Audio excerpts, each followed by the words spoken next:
Welcome back guys sa ating channel.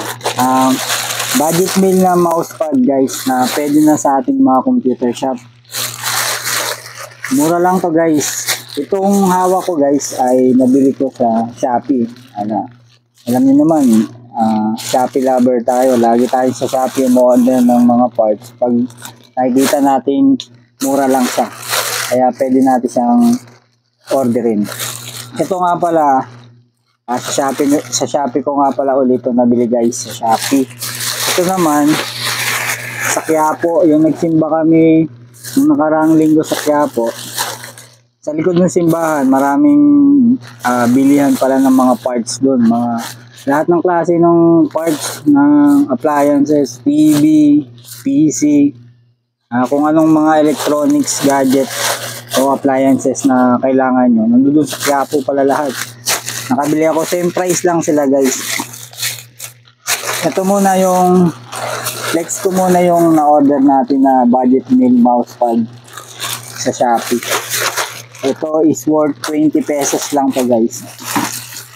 Ito worth 20 pesos. Palagay ko baka sa kanila din galing to eh. Pero ito guys, nabili natin sa Shopee for 20 pesos. Pero pag binili nyo to sa mga shop, kung saan mang PC part shop, 50 pesos talaga ang SRP nito guys. Kaya pag nakita kong 20 pesos lang to, pwede ko talaga siyang bilhin sa Shopee. O kaya sa, tulad nun, sa Quiapo, 20 pesos lang din yung bigay niya sa akin. Kaya kumuha rin tayo. Ito guys yung nabili natin. Ang maganda kasi dito guys, ito, yung tahi kasi yung gilid guys. Ayan. Nakikita nyo ba? Tahi na kasi gilid.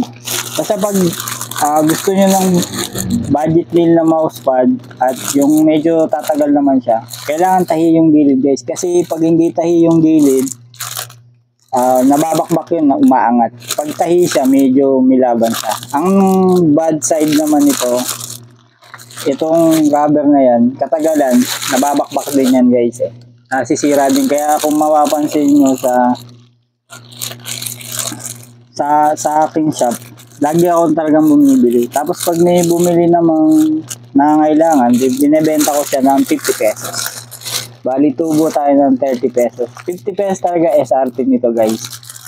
Wala kayong mabibiling 20 pesos sa shop nito. Kundi sa Shopee lang o kaya sa mga wholesaler. Parang sa, ayun nga, sa Quiapo. Ayan. Pare-pareho lang yata. Oo nga guys, ayan. Pare-pareho lang natin. Pare-pareho lang yung kanyang design.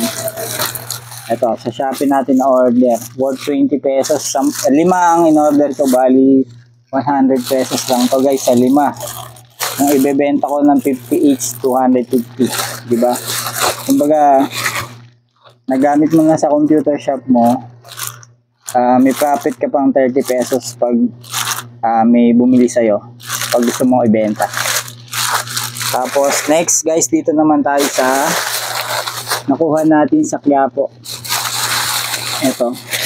Ito 25 each talaga sa Quiapo ito. Pag kumuha ka ng siguro 10 pataas, binibigay nila ng 20 pesos. Siguro pag mas marami pa, baka 15 na yung pinakasagad nila. Kasi sobrang mura naman guys. Ayan. Ito yung nabili natin sa Quiapo guys. Ayan, may mga Ryzen. Ayan. Ayan, tahirin yung gilid guys. Kasi tatandaan nyo guys, pag bibili kayo ng mousepad na gusto nyo tumagal ng mga ilang buwan, kailangan tahi yung gilid Worth 20 pesos lang guys. Nulit ko, ang SRP nito sa mga PC part shop, 50 pesos. Kahit ako 50 pesos ko rin siya binibenta. Magagamit mo na sa shop mo, may profit ka pang 30 pesos pag may bumili. So di ba panalo? Ryzen, dalawang Ryzen pala. Tapos to, yung quality naman niya guys, all goods. Ganda lang din yung mabibili nyo sa mga shop. Yan. So, ganda guys. Yan. So, sa ano ko, sa Quiapo ko naman ito nabili.